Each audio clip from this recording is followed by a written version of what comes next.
지난주 수요일부터 이제 사순절이 시작이 되었습니다. 사순절은 40일 동안 기념하는 거죠. 근데 뭘 기념하느냐?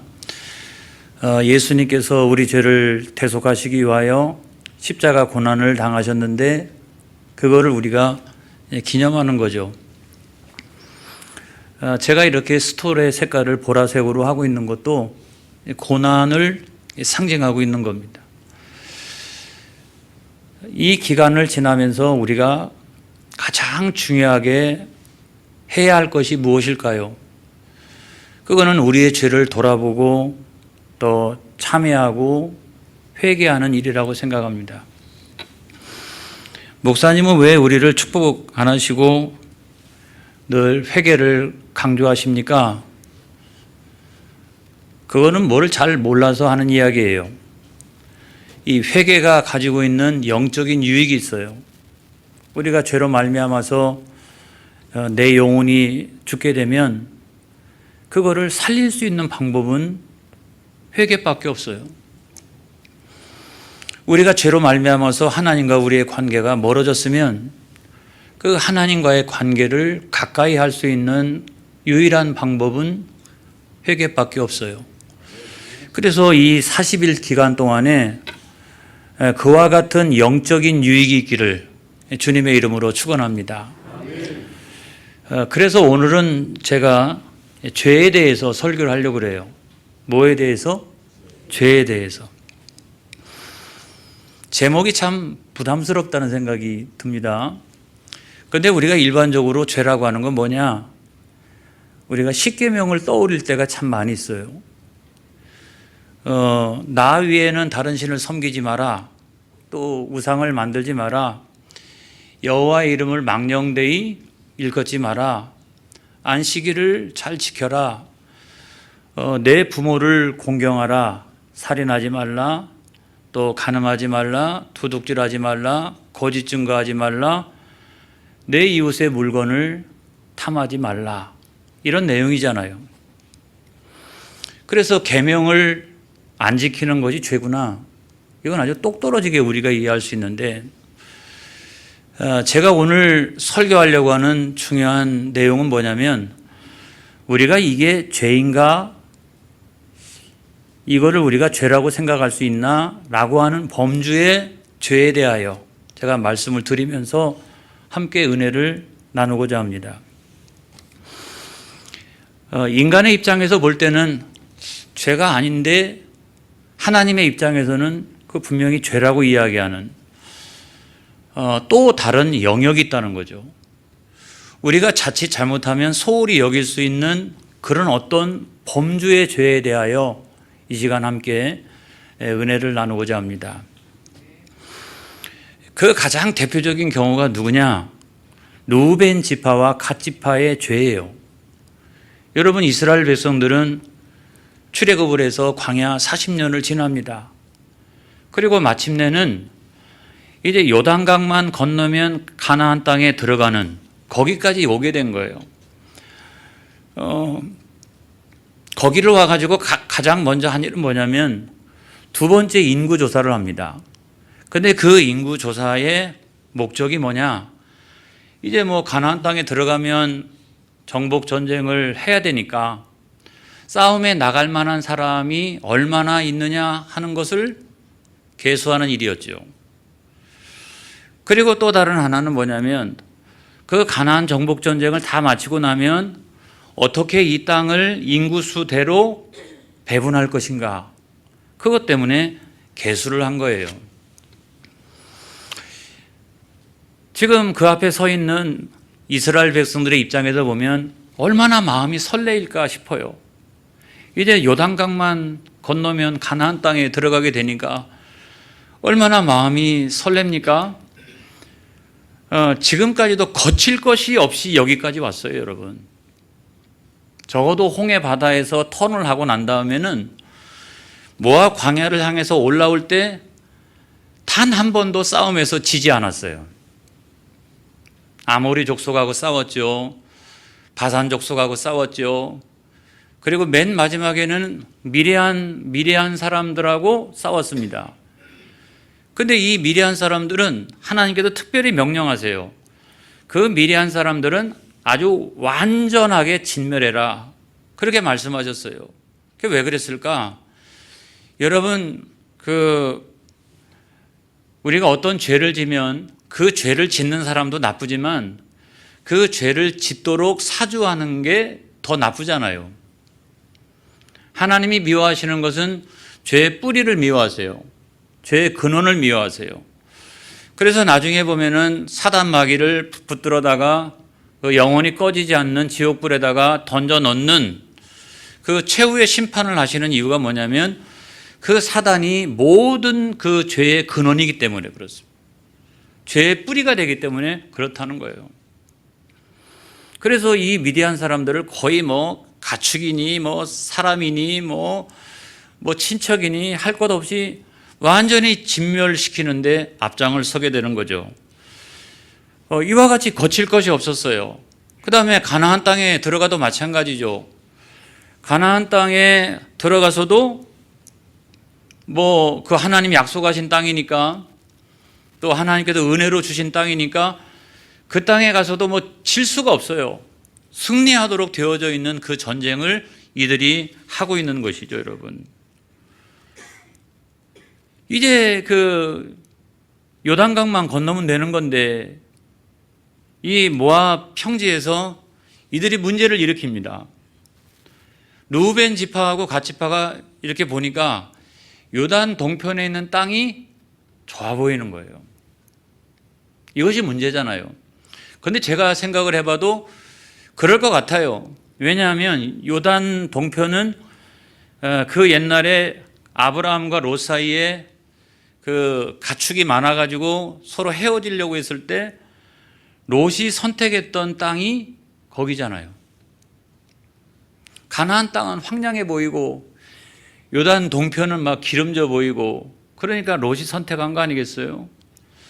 근데 오늘날도 요단 동편이 좋으냐 아니면 요단강 서쪽이 좋으냐? 여러분 오늘날의 입장에서 생각해 보면 이스라엘이 낫지 요르단이 낫겠어요? 여기 요르단 국민 없죠. 근데 아무튼 옛날에 봤을 때는 육신의 안목을 가지고 봤더니 그때는 요단 동편이 좋아 보였던 거죠. 지금은 육신의 안목으로 본다 할지라도 이스라엘 쪽이 더 낫죠. 그러니까 육신의 안목이라고 하는 것은 이와 같이 늘 변한다는 거예요. 중요한 것은 나중에 왜 이렇게 달라져 가느냐. 여기는 하나님께서 약속하신 땅이기 때문에 그렇다는 거예요, 여러분. 그래서 어떤 사물을 보거나 뭔가를 평가할 때 육신의 안목을 가지고 평가하면 안 돼요, 여러분. 거기에 하나님의 약속이 있느냐 없느냐라고 하는 것이 훨씬 더 중요하다고요. 왜냐하면 나중에 시간이 지나고 나면 하나님의 말씀대로 되어질 것이기 때문에 이 약속을 붙드는 게 낫지 내 육신의 안목을 의지하면 안 된다고요. 제가 이 말씀을 먼저 드리는 거예요. 그럼에도 불구하고 마음을 빼앗겼어요. 그리고 절대로 해서는 안 되는 이야기를 합니다. 우리는 저 가나안 땅이 싫고 우리는 요단강을 건너가지 않겠습니다. 우리는 이 땅이 좋습니다. 그와 같이 이야기를 했어요. 우리는 여기가 좋습니다. 우리는 절대로 건너가지 않겠습니다. 여러분 오늘날에도 신앙생활하는 사람 가운데 그런 사람들이 많죠. 요즘에는 굉장히 많다고 생각해요. 죽음에 대한 두려움. 또 다른 하나는 세상이 물질적으로 많이 풍요해지니까 내가 저 세상으로 가는 것보다는 이 세상이 천국과 같다. 이런 생각을 사람들이 많이 가져요. 그래서 예수 믿는 사람들도 옛날만큼 천국을 간절히 사모하는 그런 사람들이 점점점 없어져 가고 있어요. 오늘 우리의 신앙의 모습이 이거라는 거예요. 근데 문제는 그렇게 신앙생활 해도 되느냐? 모세는 여기에 대해서 막 책망을 합니다, 여러분. 그리고 10절에 있는 말씀에 보면 하나님은 막 진노하세요, 진노. 그걸 보면은 그와 같이 신앙생활을 하는 것도 죄가 되는구나. 하는 생각이 드는 거죠. 여러분, 제가 오늘 소개하려고 하는 것은 바로 이와 같은 죄의 유형이에요. 내가 생각할 때는 별로 죄가 안 되는 것 같은데 하나님 보실 때 죄가 되는 거. 그 첫 번째가 뭐냐?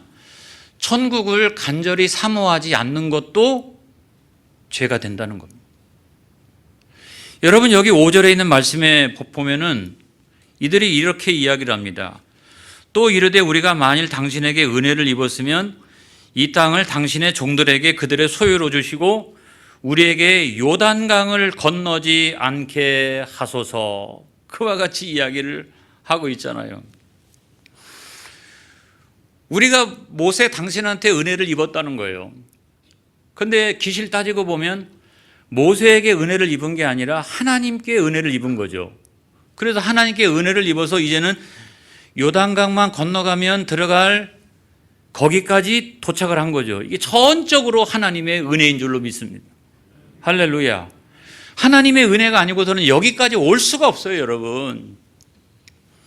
그런데 염치가 없지만 내가 간곡히 부탁하는데 하나님의 은혜는 너무 고맙지만 나는 내가 생각해도 지금 이런 생각을 갖고 있는 것이 염치가 없는 것이라고 생각하지만 나는 하나님 주신 땅보다 여기가 더 마음에 들으니까 나 여기서 살게 해주시고 요단강을 건너지 않도록 해주세요. 그와 같이 이야기한 거죠. 여러분, 여기가 아무리 보기에 좋게 보여도 여기는 하나님 약속하신 땅이 아니에요. 그렇죠? 하나님 약속하신 땅은 건너편에 있는 거예요. 여러분, 우리가 오늘날 신앙생활 하면서도 그와 같이 신앙생활 할 수 있다는 거예요. 여러분이 오늘날 여기까지 와 있는 것은 전적으로 하나님의 은혜인 줄로 믿습니다. 여러분들이 구원을 받아서 예수 믿고 하나님의 자녀가 되어지고 교회 일원이 되어지고 오늘 여기서 예배 시간에 저하고 만나고 하는 모든 것은 전적으로 하나님의 은혜예요. 그래서 나는 나 같은 죄인이 없는데 하나님이 나를 사랑하셔서 십자가에서 대신 죽으시고 나의 죄를 깨끗하게 씻겨주시고 나를 거룩한 하나님의 자녀로 삼아주시고 세상에 그 어떤 것도 살 수 없는 부활과 영생과 천국을 주셨으니 이 얼마나 감사한가. 이것이 바로 하나님의 은혜라는 거예요. 그럼에도 불구하고 여러분, 우리는 물질이 풍요한 세상 가운데서 70이요 80이요 장수하면 90을 산다 할지라도 반드시 썩어 없어질 이 세상의 모든 소망을 두고서 거기에 붙들림 바 된 그와 같은 모습으로 우리가 살아간다면 여러분, 그것은 하나님 앞에 죄가 된다는 거예요. 저는 여러분들이 세상에서 잘 되기를 축복합니다. 넉넉하게 되어지기를 원합니다. 이왕이면 풍요하게 되어지기 원합니다. 건강하기를 축복합니다. 그렇지만 이것이 하나님 약속하신 땅은 아니라고 하는 거예요. 하나님께서부터 내려오는 그 영원한 나라, 그것이 우리가 간절하게 사모해야 될 곳이라고 하는 사실을 믿으시기 바랍니다. 그렇기 때문에 두 번째로 우리가 짓기 쉬운 죄가 어떤 거냐면 믿음의 사람이고 성도로 살아가는데도 불구하고 어쩌면 그렇게 욕심이 많은지 지나치게 욕심이 많은 성도들을 보면 그것도 죄가 된다. 그것도 죄가 된다. 이 말씀을 드리는 거예요. 여러분, 1절의 말씀에 보니까 루벤 자손과 갓 자손은 심이 많은 가축대를 가졌더라. 그들이 야셀 땅과 길르앗 땅을 본즉 그곳은 목축할 만한 장소인지라, 이렇게 말씀하고 있죠. 근데 저는 참 여기 이 성경 말씀을 보면서 이해가 안 돼요. 어떻게 해서 이 두 지파가 이와 같이 많은 재물을 모을 수 있었을까? 아무리 생각을 해봐도 전혀 여러분 이해가 안 됩니다. 이해가 안 돼요. 광야길을 걸어오면서 재물을 축적할 수 있는 기회가 없었잖아요. 오죽하면은 살아남기 위해서 하나님 주시는 만나와 메추라기 반석을 통해서 터뜨리시는 그 물, 그게 없으면 살아갈 수 없는 상태로 여기까지 왔는데 언제 이와 같은 엄청난 재물을 모을 수가 있을까요, 여러분? 성경을 읽어보니까 딱 한 가지가 있었어요. 그거는 전리품이었어요. 미디안을 진멸하면서 그 모든 소유를 다 가지고 와가지고 그걸 어떻게 했습니까? 배분했잖아요. 그렇죠? 인구수에 맞게. 그렇다면 바산 족속하고 싸울 때도, 아모리 족속하고 싸울 때도 이 맨 마지막 가나안 땅을 건너가기 바로 직전에 하나님은 가나안 땅에 들어가서 살 수 있는 어떤 일용한 것들을 미리미리 그 사이에 준비를 해 주셨구나. 이것밖에 없는 거죠. 이것밖에. 그 전리품이라고 하는 것은 사람이 노력해서 얻을 수 있는 게 아니에요. 여러분, 우리가 신앙생활하면서 마치 광야 교회를 살아가고 있는데, 여러분들이 정상적으로 신앙생활하면서 큰 부자가 되기가 어려워요. 만약에 여러분이 큰 부자가 됐다라고 하면 그건 하나님의 은혜인 줄로 믿습니다. 하나님이 여러분들에게 전리품을 주신 거예요. 제가 목회를 하면서 이와 같은 많은 재물을 모을 수가 없어요. 저는 은퇴하면서까지도 그와 같은 많은 재물을 모을 수가 없을 가능성이 큽니다. 거의 확정적이에요. 정상적으로 우리가 신앙생활하고 목회하면서 그와 같은 재물을 모을 수가 없다고요. 그런데 우리가 하나님의 은혜가 아니고서는 성도들도 큰 기업을 운영하기가 어려워요, 여러분. 세상 사람들하고 성도는 달라요. 하나님의 자녀가 되고 난 다음에는 그때는 우리가 욕심을 추구하는 사람이 아니라 하나님의 은혜를 기대해야 됩니다, 여러분. 하나님의 자녀는 욕심대로 되어지는 게 아니에요, 여러분. 하나님께서 은혜를 주셔야 된다. 하나님의 은혜가 아니고서는 우리가 세상에서 성공하기가 어렵다 하는 말씀을 드리는 겁니다, 여러분. 우리나라를 보면서 사람들이 요즘 막 욕하는 사람들도 있더라고요. 그게 욕은 누구든지 자유니까 할 수 있겠죠. 그런데 제가 가만히 지난 2020년도 우리나라의 여러 상황들을 팩트만 가지고 조사를 해보니까 우리나라가 꽤 괜찮더라고요, 여러분. 사람들은 막 그냥 이게 잘못됐다 저게 잘못됐다 이야기를 하는데, 여러분, 코로나19라고 하는 전 세계가 동일하게 맞이하고 있는 이와 같은 상황에서도요, 지난 2020년도에 이룬 것만 가지고 제가 이야기를 4개만 해보겠어요. 4개만. 첫째는 뭐냐? OECD 37개국 중에서 2020년도에 경제 성장률이 대한민국이 1위, 미국이 5위, 일본이 6위. 경제 성장률의 퍼센테이지가 너무 미약해서 그렇지 실질적으로는 이 정도 달성을 했다는 거죠. 국제신용평가사인 무디스가 환경, 사회, 지배구조 평가를 했는데 대한민국이 1등급이에요, 여러분. 미국이 2등급입니다. 우리가 별로 안 좋아하는 일본이 3등급이에요. 자, 세계적인 부자 블룸버그가 세계에서 가장 혁신적인 국가로 평가를 했는데 대한민국이 1위예요, 여러분. 미국이 11등이에요, 여러분. 그리고 일본이 12위예요. 뿐만 아니라 국제신용평가사가 한국의 신용등급을 안정적으로 유지하고 있는 정도, 그걸 평가했습니다. OECD 37개국 중에서 코로나 방역 모범국 1위가 대한민국이에요, 여러분. 저는 코로나19 가운데 전 세계가 많은 어려움을 겪고 있는데 그럼에도 불구하고 이 나라 이민족이 이만큼 잘 되어지는 이유가 뭐냐? 그거는 세상에서 교회가 욕을 먹을지라도 교회에서 나라와 민족을 위하여 우리가 기도하고 있기 때문이라고 생각합니다. 할렐루야. 그렇기 때문에 하나님께서 이런 기회에 하나님 위기를 극복하고 하늘로부터 전리품을 내려주시는 거예요. 은혜를 내려주시는 거예요. 할렐루야. 그래서 이런 위기가 기회가 되어지도록 하기 위하여 이걸 믿으시기를 주님의 이름으로 축원합니다. 그 다음에 우리가 세 번째 죄는 뭐냐면 사명에 게으른 것도 죄다. 아니 무슨 사명에 게으른 것도 죄야? 근데 여러분 6절의 말씀에 보니까 이런 말씀이 있죠. 모세가 갓 자손과 루벤 자손에게 이르되 너희 형제들은 싸우러 가거늘 너희는 여기 앉아 있고자 하느냐라고 모세가 책망을 합니다. 자, 요단강을 건너서 이제 가나안 땅에 들어가는 그 접경에서는 서로가 가장 중요한 게 어떤 것일까요? 으쌰으쌰 하는 거죠. 그렇죠? 으쌰으쌰. 그런데 나는 들어가기가 겁나요, 두려워요, 이런 사람이 있으면 용기를 내세요. 힘을 내세요. 하나님이 우리와 함께 하십니다.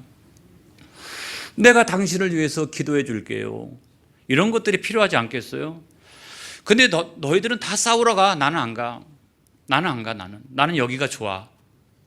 그러면 안 된다는 거죠. 오늘 코로나19 상황에서도 마찬가지예요. 오늘 예수 믿는 사람들도 어렵고, 교회도 어렵고, 세상도 어렵고, 자영업자들도 어렵고, 똑같이 어렵지만 그럼에도 불구하고 여기서 믿는 사람의 사명이 있다는 거예요. 그 사명은 뭐냐? 같이 어려운데 하나님이 그래도 우리와 함께 하십니다. 용기를 내세요. 힘을 내세요. 내가 당신을 위해서 기도해 줄게요. 그것이 우리가 해야 될 사명인 거예요. 여러분, 사명에 게으른 것도 죄가 될 수 있구나 하는 것을 여러분 믿으시기를 바랍니다. 그리고 맨 마지막에 보면은 교회 공동체를 낙심하게 하는 것도 죄가 된다.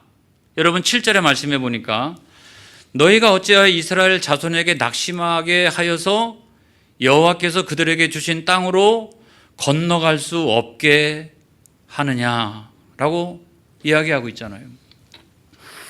지금 막 으쌰으쌰 해가지고 다 건너가도 그 가나안 족속하고 싸워서 쉽지 않은데 굉장히 중요한 숫자를 가지고 있는 두 개 지파가 우리는 못 가겠다. 우리는 여기가 좋다.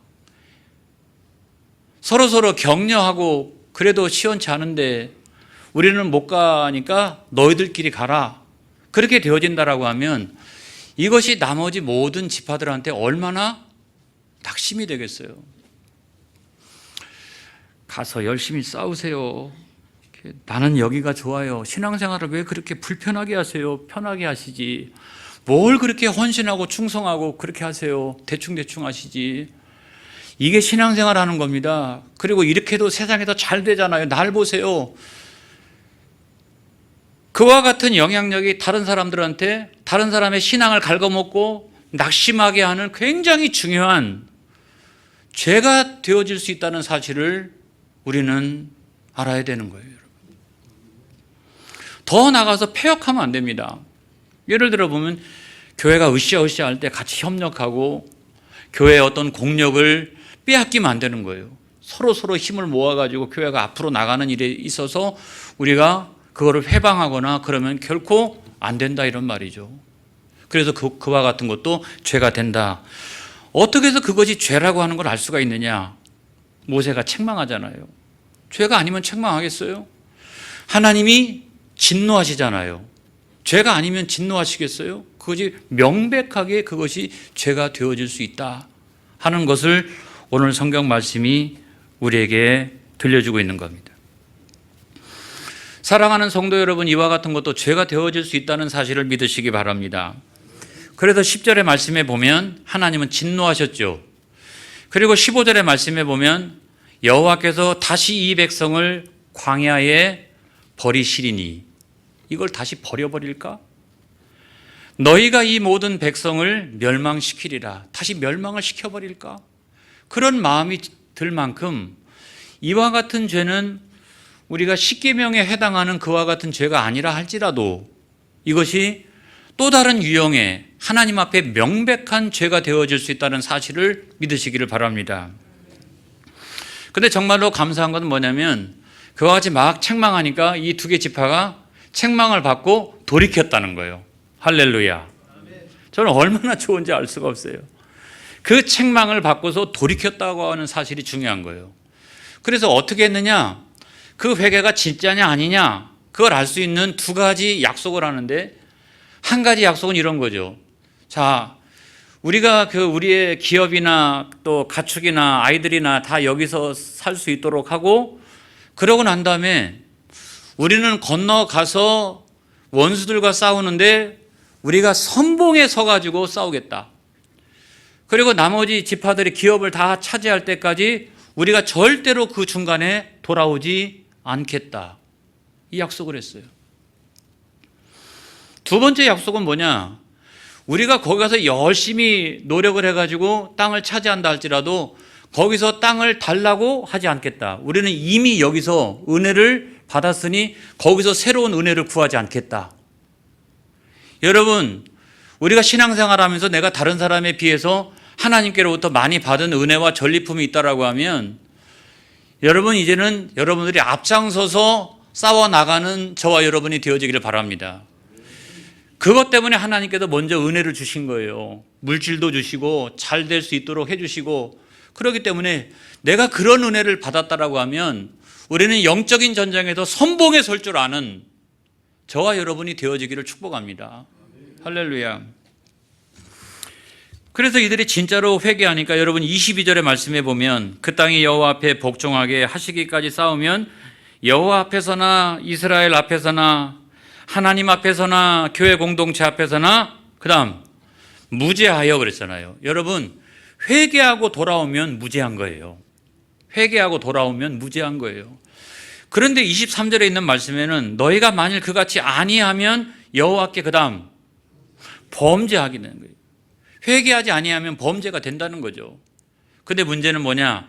너희 죄가 반드시 너희를 찾아낼 줄 알라 그랬어요. 그 죄가 우리를 쫓아다닌다는 거예요. 계속 우리를 쫓아다닌다. 그런 질곡 가운데 살아가지 않기를 주님의 이름으로 축원합니다.